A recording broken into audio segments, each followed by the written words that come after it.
Sistem uang lama baru saja mencapai titik puncaknya dan sistem baru sedang muncul. Pada 1 Desember 2025, sesuatu yang bersejarah terjadi yang hampir tidak dibicarakan oleh siapapun di arus utama. The Federal Reserve melewati batas yang tidak dapat dilampauinya.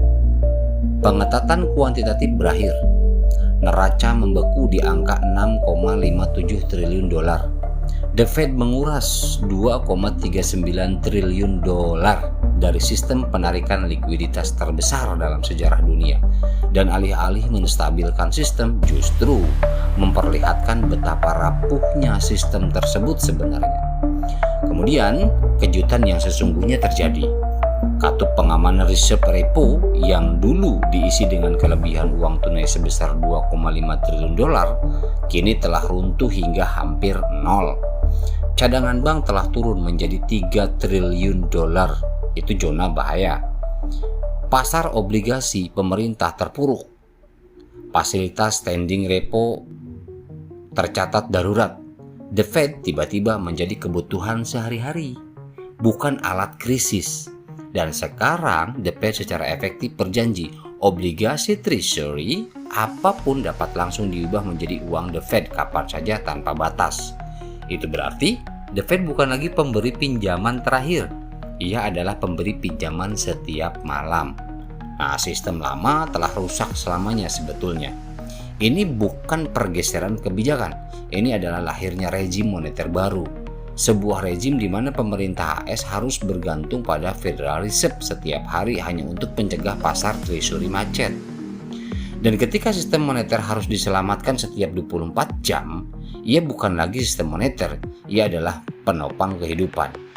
Namun, kabar baiknya, sistem baru sudah dibangun. Ketika sistem fiat lama, buram, gak jelas, dan terlilit utang memasuki era repo, tetap dunia diam-diam sedang membangun arsitektur keuangan global baru di atas teknologi buku besar terdistribusi DLT. Yang pertama, Undang-Undang Jenius, Undang-Undang Stablecoin. Untuk pertama kalinya dalam sejarah AS, stablecoin diatur secara federal sebagai uang real yang dapat ditukarkan dengan dolar, yang didukung 1:1 dengan aset liquid berkualitas tinggi. Ini bukan spekulasi kripto, ini adalah uang AS yang dapat diprogram, yang bergerak secepat internet, diselesaikan secara instan, dan beroperasi di luar hambatan perantara lama. 2. ISO 20022 Standar Perpesanan dan Transparansi Global. Standar ini yang kini sepenuhnya diaktifkan di seluruh bank dan sistem clearing global mengungkap apa yang sebelumnya tersembunyi. Rute transaksi, biaya tertanam, kekurangan anggunan, kebocoran likuiditas, dan aliran penipuan yang sebelumnya terkubur dalam format SWIFT yang tidak transparan. Untuk pertama kalinya, pergerakan uang global transparan, terstruktur, terlacak, dan dapat diaudit. 3. Undang-Undang Clarity, Undang-Undang Komoditas Digital.